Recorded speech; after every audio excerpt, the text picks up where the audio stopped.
Assalamualaikum warahmatullahi wabarakatuh. Kami kelompok 6 dari kelas 12 IPS 2 akan mempresentasikan tentang kebijakan ekonomi pada masa demokrasi liberal yang disusun oleh Devita Sondang, Raisa Datu, Sherly Johana, dan Syarla Sabina. Musyawarah nasionalis. Pada masa Kabinet Ali Sastroamidjojo II terjadi ketegangan antara pusat dan daerah. Masalah tersebut untuk sementara waktu dapat teratasi dengan Musyawarah Nasional Pembangunan atau MUNAP. Tujuan diadakan MUNAP adalah untuk mengubah rencana pembangunan agar dapat dihasilkan rencana pembangunan yang menyeluruh untuk jangka panjang. Rencana tersebut tidak dapat dilaksanakan dengan baik karena 1.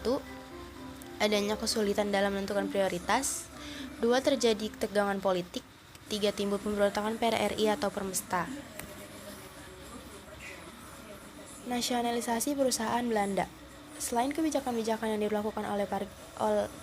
berlakukan pada warga negara Indonesia, perkembangan kehidupan ekonomi bangsa Indonesia di masa demokrasi liberal juga tidak lepas dari kehadiran perusahaan-perusahaan asing yang dijadikan menjadi milik pemerintah Indonesia, atau lebih dikenal dengan nasionalisasi. Tahap ini dimulai sejak Desember 1958 dengan dikeluarkannya Undang-Undang tentang Nasionalisasi Perusahaan-Perusahaan milik Belanda. Beberapa perusahaan asing yang dinasionalisasi oleh pemerintah Indonesia diantaranya adalah Bank Dagang Negara, Bank Umum Negara, Bank Eksim, dan Garuda Indonesia, dan lain-lain. Nasionalisasi The Javas Bank. The Javas Bank yang merupakan bank swasta masa Hindia Belanda memiliki fungsi yang sangat penting dalam perekonomian negara karena bank ini ditetapkan sebagai bank sirkulasi. Bank sirkulasi pada masa Hindia Belanda berfungsi sebagai pengatur sistem moneter yang berarti bertugas menerbitkan mata uang bagi Hindia Belanda. Keberadaan The Javas Bank adalah hal yang penting dan berguna dalam pemerintahan India dan Belanda, terutama untuk VOC yang menjadi kongsi dagang. Nasionalisasi The Javas Bank. The Javas Bank yang merupakan bank swasta masa Hindia Belanda memiliki fungsi yang sangat penting dalam perekonomian negara karena bank ini tetap sebagai bank sirkulasi. Bank sirkulasi pada masa Hindia Belanda berfungsi sebagai pengatur sistem moneter yang berarti bertugas menerbitkan mata uang bagi Hindia Belanda. Keberadaan The Javas Bank adalah hal yang penting dan berguna dalam pemerintahan Hindia Belanda, terutama untuk VOC yang menjadi kongsi dagang dan harus mempertahankan eksistensi di perdagangan Hindia Belanda. Berdirinya BNI sebagai bank sentral di Indonesia membuat adanya dua bank sentral yang berdiri di Indonesia, BNI dan The Javas Bank atau bisa disebut dengan DJB. Perkembangan DJB ini juga menimbulkan kekhawatiran di pihak Indonesia karena BNI menjadi kurang berkontribusi dalam pergerakan uang di Indonesia.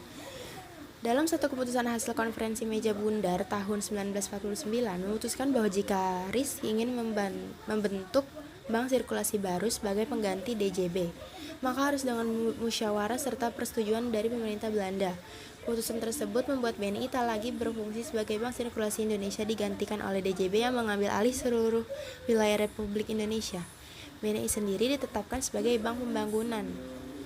Pada tanggal 19 Juni 1951, Kabinet Sukiman membentuk Panitia Nasionalisasi The Javas Bank yang berdasarkan pada keputusan pemerintah RI nomor 122 dan 123. Pemerintah memberhentikan Dr. Hawing sebagai presiden The Javas Bank dan mengangkat Mr. Syafruddin Prawinegara sebagai presiden The Javas Bank yang baru. Pada tanggal 15 Desember 1951 diumumkan Undang-Undang nomor 24 tahun 1951 tentang nasionalisasi The Javas Bank menjadi bank sentral. Kemudian pada tanggal 1 Juli 1953 The Javas Bank berganti menjadi Bank Indonesia. Oke, sekian dari kelompok kami, kurang lebihnya mohon maaf. Terima kasih sudah menonton dan jangan lupa share ke teman-teman kalian ya. Wassalamualaikum warahmatullahi wabarakatuh.